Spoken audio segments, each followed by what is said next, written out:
Hi friends, thank you so much for being here. Today, this has been a video in the works for a long time. These are my makeup hot takes. If anyone is new here, hi, my name's Elise, I'm non-binary, my pronouns are they, them. We only support cruelty-free brands and makeup and products on this channel.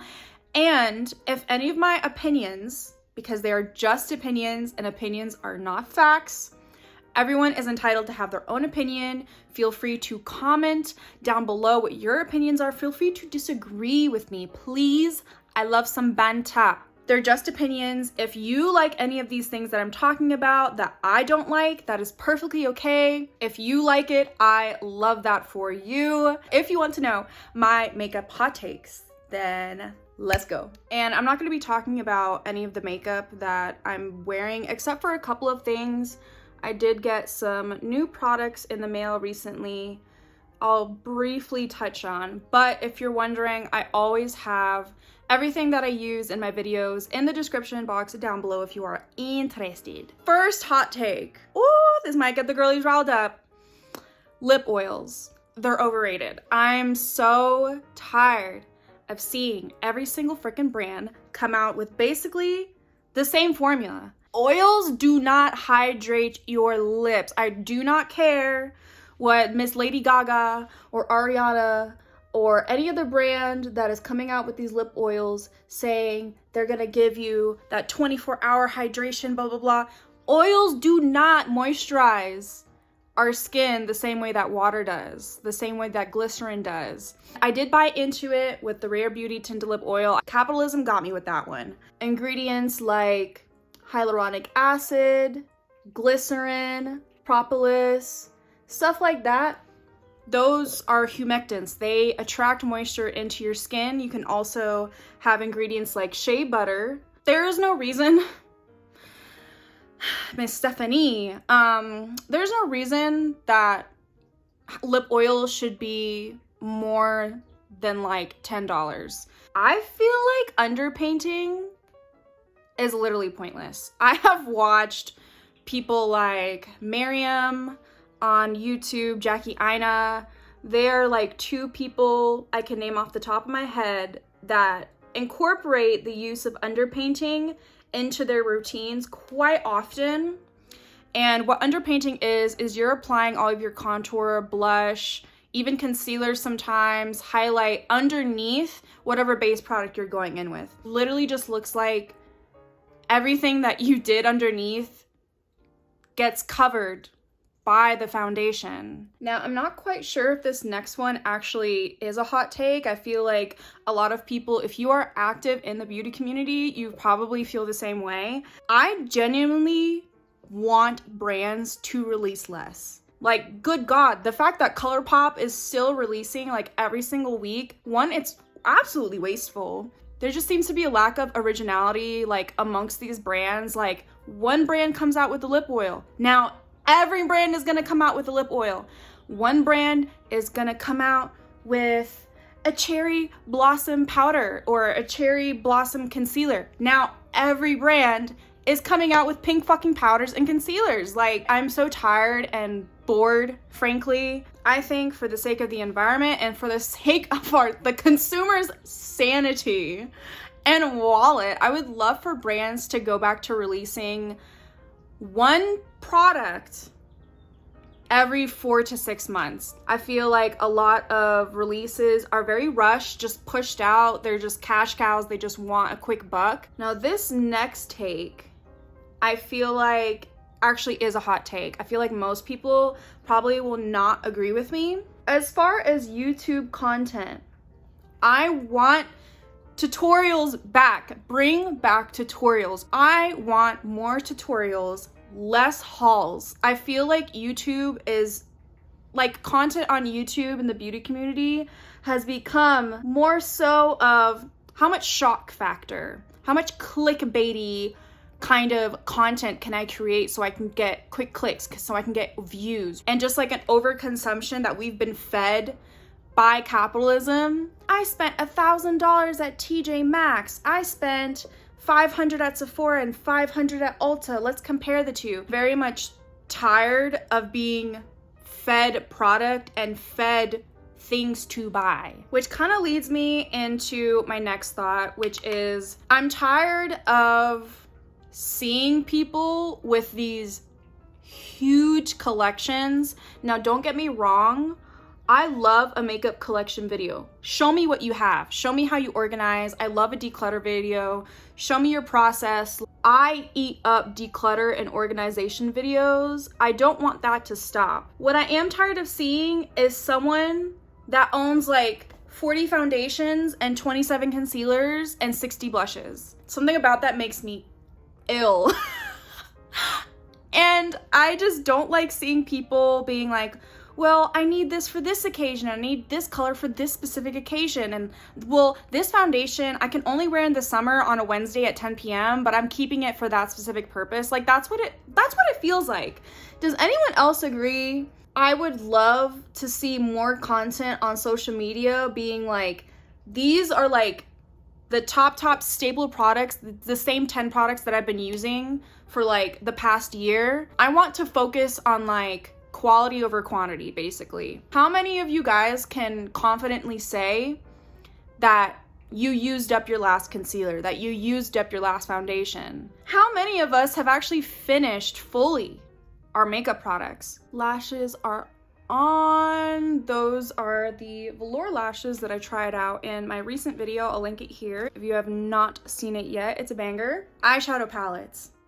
I'm done. You're done. I would not be mad if for like the next 3 years we never got a new eyeshadow palette. Just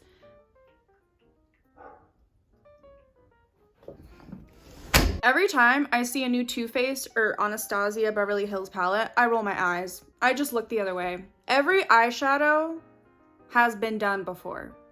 Any kind of color, finish, foil, matte, shimmery, it's been done. It's been done. I would also like to see eyeshadow palettes get smaller, because I also know the average consumer is not out here wearing a lime green matte shadow blended up to the eyebrows on a regular Tuesday.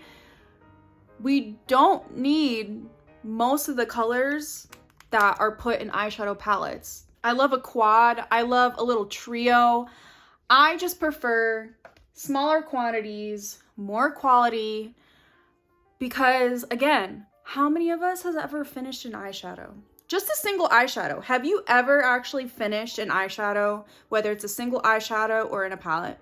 Because I know I damn sure haven't. And I've been wearing makeup for 10 years now. And y'all are gonna hate me for this one. Most makeup is not overpriced. Yeah, I said it. Most makeup is actually fairly priced. And you know why? You know, think about if you want to pay someone properly, if you don't want to exploit someone, if you want to pay someone a livable wage to make makeup for you. First of all, you have to pay for someone to come up with your formula. You have to pay chemists to make this formula, and then you have to go through many processes to finally get down to the one you want, right? So that costs money. This packaging, if it's weighted, if it has a mirror in it, if it's a magnetic closure, like all these little things, if there's like a velvet texture on the outside, like all the things that you have to pay for to go into packaging is another thing we need to consider. Paying people to ship your product for you, paying people to put this product into a box, put wrapping paper in it, wrap it up, and then paying someone else to fly it or drive it on a truck to FedEx or whatever for you to get your makeup product.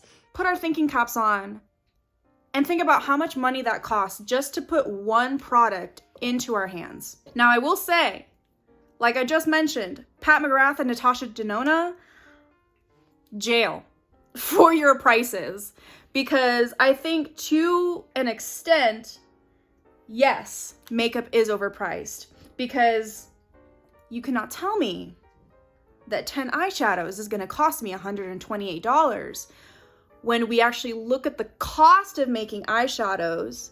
Making eyeshadows is not that expensive. When it comes to stuff like that, yes, I do agree that stuff is overpriced. And I say what I said, and I'm gonna stick by it. Companies and influencers have been lying to us this whole time, because you cannot tell me that baking works.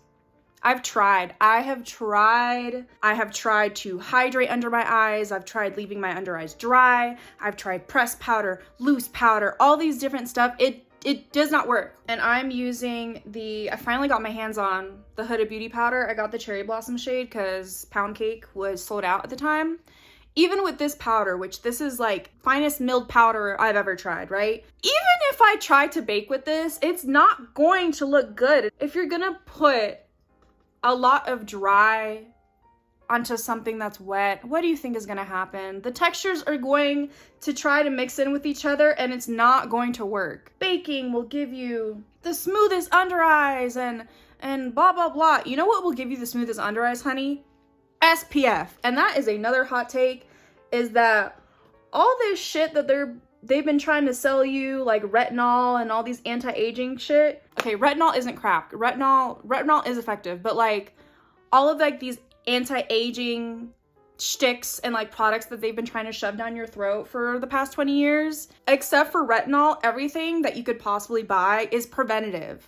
It's preventing things from getting worse. It's not reversing the damage already caused. SPF is the #1 best anti-aging secret product. Just use SPF every day, even if it's cloudy outside. But yeah, speaking of the Huda Beauty powder, I've been trying it out for the past week and the hype is real with this one. This is even better than my One Size powder that I love so much for underneath the eyes. And the Cherry Blossom shade, as you can tell, like I know it looks pink, but my under eyes don't look pink. It's just like a very subtle kind of brightening effect. If we're using more than 2 pumps of foundation, what's going on?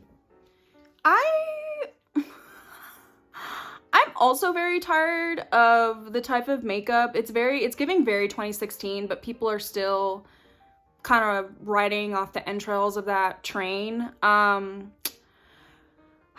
Like applying too much product. You do not need that much foundation on your face. You don't need that much highlighter, that much blush. Like a lot of it is gonna get soaked up by your brush or your sponge or your fingers anyway. So you might as well just use less and build it up to where you want instead of using an excessive amount, wasting half of it, and trying to blend that. Oh, I know someone is gonna get real mad at me for this next one, but listen. There's a logic. There is a reason that I feel this way. So when a brand comes out with foundation, right? A foundation line, you know, in the past like 5 years, specifically because of Fenty, like we're seeing these ranges of foundations and concealers as well, RM Beauty, having like 40 to 60 shades. We don't need foundation lines with 40 plus shades. You know what we need? Even if someone is putting out 10 to 15 shades, that is enough. That is enough. Because if you are giving the right undertones, if you are giving a wide variety in the shades from very light to very dark with, you know, the necessary in-between shades, we don't need 40 colors. We don't.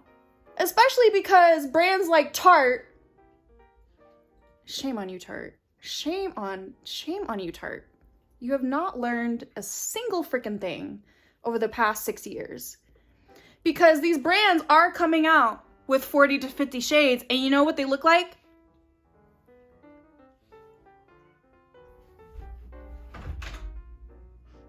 Have you ever seen like a girl like randomly out and she has like those lash extensions or false eyelashes that are so long and like thick that it looks like a caterpillar like resting right here? Next level, like you can't see their eyelid and they're like super curled up and everything. I don't think that's cute on anyone. And I just want to know, like, the people that wear those lash extensions and those false eyelashes like that, like, why?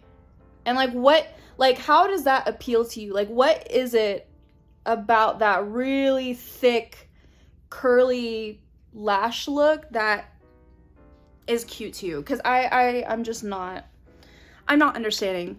And on the same breath, talking about eyelashes, if you ever go on Amazon or anywhere to shop for colorful eyelashes, so basically anything other than your classic black eyelashes, why do they always look like this?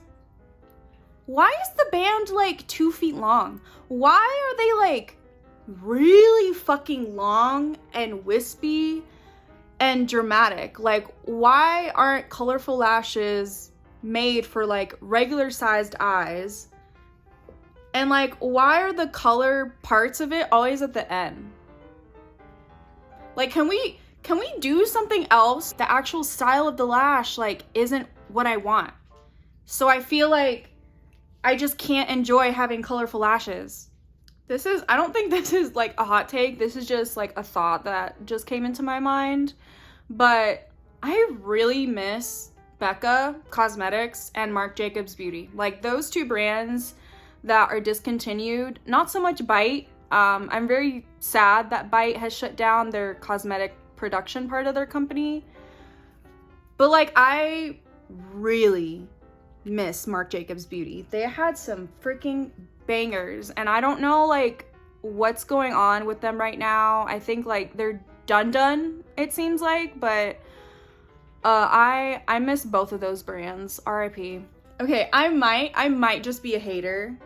I might just be a hater with this specific opinion, but I see some girls whose eyebrows, like, they start here, right? Why does the tail go all the way out here?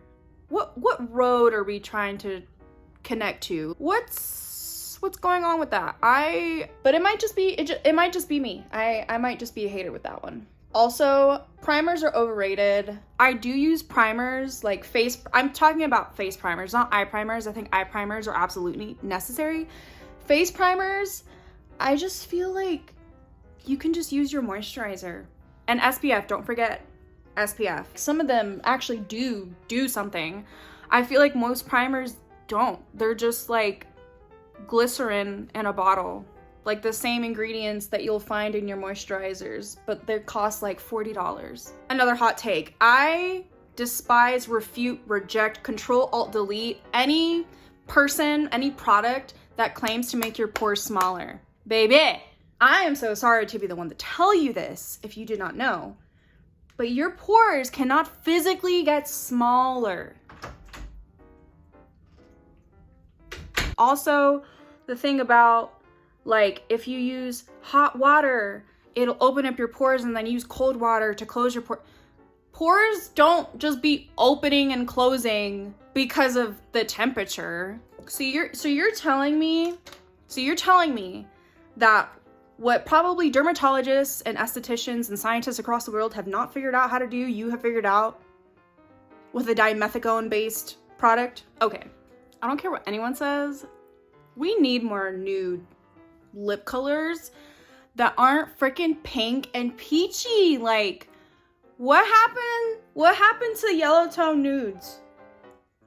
What happened to neutral brown nudes? Like, what happened to the cool tone nude, bro? I feel like it is so hard for me to find nudes that I like these days, especially at the drugstore.